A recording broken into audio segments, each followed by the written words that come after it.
2024 के लोकसभा चुनाव के पहले चरण की वोटिंग से पहले जो है बड़े बड़े उठापटक देखने को मिल रहे हैं, जहां तमाम राजनीतिक पार्टियों को मुसलमानों का नेता बनना है और मुसलमानों के वोट तो अपनी झोली में चाहिए, पर मुसलमानों के हक और हुकूक पर उन्हें मुंह भी नहीं खोलना है। और मुस्लिम लीडरशिप की याद चुनाव के दौरान ज्यादा आ जाती है, जहां जेलों में जाकर के मिलने का सिलसिला भी शुरू हो जाता है।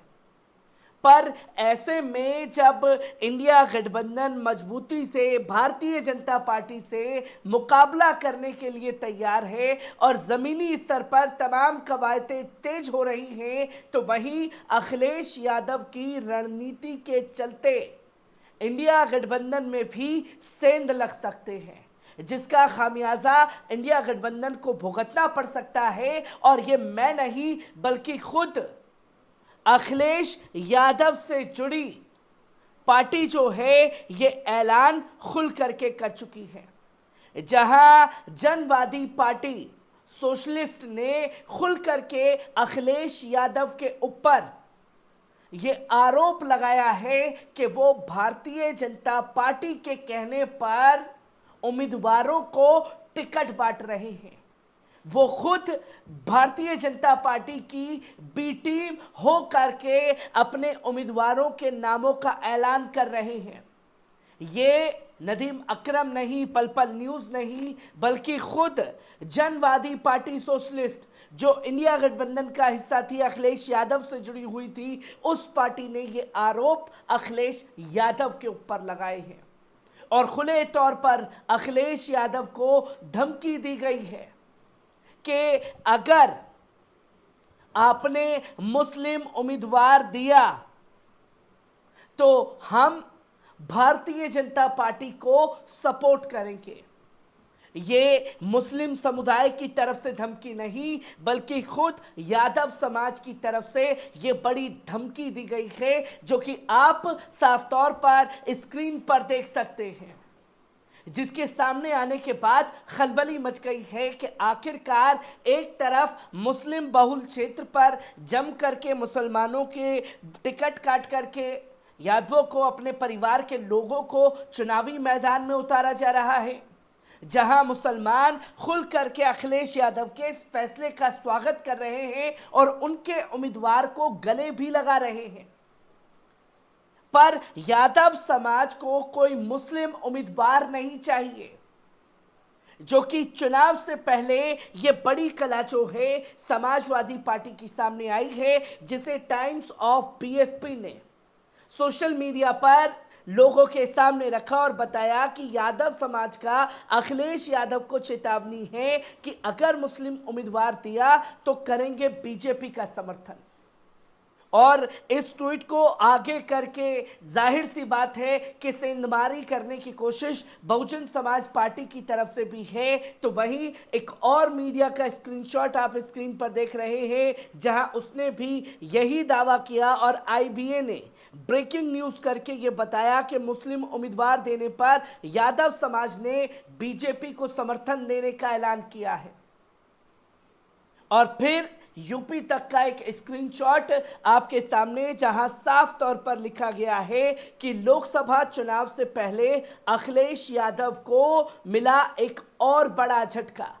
जहां जनवादी पार्टी सोशलिस्ट ने सपा के साथ गठबंधन तोड़ दिया है और यूपी की 27 सीटों पर अकेले चुनाव लड़ने का ऐलान किया है।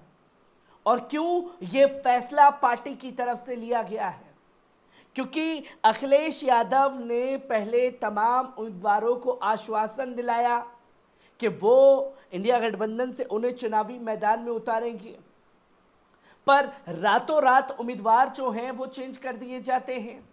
और जिन उम्मीदवारों का टिकट काटा जा रहा है, और खासतौर पर बात की जाए मुरादाबाद में एसटी हसन साहब की, 24 घंटे के अंदर फेरबदल, जिन्हें बिजनौर से टिकट दे दिया गया रुचि वीरा को, वहां से अपना प्रत्याशी बदल करके मुरादाबाद से उन्हीं रुचि वीरा को टिकट देने का काम खासतौर पर अखिलेश यादव द्वारा किया गया, जहां रातों रात नामांकन रद्द कर दिया जाता है ताकि एससी हसन साहब जो हैं वो चुनाव ना लड़ पाए, जिसकी तस्वीरें लोगों के सामने आ जाती हैं। और जब तस्वीरें सामने आती हैं तो ये सवाल खड़ा होता है कि अखिलेश यादव ने लास्ट समय पर ये मौका क्यों लिया और इस चीज को भुनाने की कोशिश क्यों की, ताकि एससी हसन जो है एआईएमआईएम से जाकर के चुनावी मैदान में ना कूद जाए। और इसके लिए कोई विकल्प जो है एससी हसन साहब के पास भी नहीं छोड़ा गया। जो चीजें लोगों को समझने की जरूरत है, और खुद अब जब यादव समझ खुल करके धमकी दे रहा है कि अगर आपने मुस्लिम उम्मीदवारों को टिकट दिया, तकरीबन अगर उत्तर प्रदेश की 20 से 22 सीटों पर बात की जाए तो मुस्लिम बहुल क्षेत्र हैं, अगर उस पर ईमानदारी से किसी मुस्लिम उम्मीदवार को चुनावी मैदान में उतारा जाए तो वो पार्टी की जेब में साफ तौर पर जीत डाल सकता है। पर यहां मुस्लिमों के वोट काटने के लिए बहुजन समाज पार्टी ये दिखाने की कोशिश कर रही है कि देखिए, हमने सबसे ज्यादा मुसलमानों को जो है वो टिकट दिया है। जहां मुसलमान के वोट काटने के लिए मुस्लिम उम्मीदवार को ही सामने लाया गया, जिसका फायदा भाजपा को मिल सकता था। अब अखिलेश यादव ने सोचा कि मुस्लिम लीडर की और उधर से मुस्लिम लीडर की टक्कर होगी, इसमें फायदा भाजपा को होगा, तो क्यों ना किसी गैर मुस्लिम को यहां पर चुनावी मैदान में उतारा जाए। और यह सिर्फ पहली मर्तबा नहीं है, आजमगढ़ की सीट पर भी यही आरोप खासतौर पर अखिलेश यादव के ऊपर लगे। जहां पहले विधानसभा 2022 के चुनाव की बात की जाए तो एआईएमआईएम से चुनाव लड़ चुके गुड्डू जमाली साहब, जहां एआईएमआईएम की तमाम जगह पर जमानतें जब्त हुई, वहां पर गुड्डू जमाली ने एक बेहतरीन फाइट की आजमगढ़ से, और उसके बाद बीएसपी ने उन्हें लपकने की कोशिश की। बहुजन समाज पार्टी ने उन्हें लपका और उम्मीदवार जो है उपचुनाव में बहुजन समाज पार्टी की तरफ से लोकसभा में बना करके आगे किया।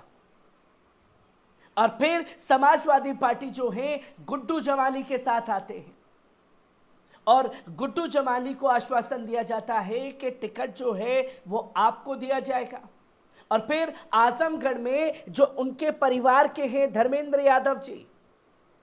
उनका बदायूं से टिकट काटा जाता है तो पार्टी से खफा होते हैं, अखिलेश यादव से खफा होते हैं, और खबरें सामने आती हैं कि भाजपा ज्वाइन कर सकते हैं परिवार का बड़ा चेहरा।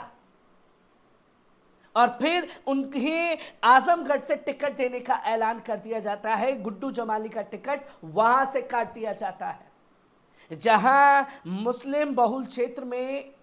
अपने परिवार के लोगों को थोपा तो जा रहा है और मुस्लिम भरपूर करके बढ़ चढ़ करके समर्थन भी समाजवादी पार्टी का कर रहा है, पर यादव समाज की ये धमकी जो है कई सारी दरारें पैदा कर सकती है, जो खुल करके एक बड़ी कलह 2024 के लोकसभा चुनाव में बन सकती है।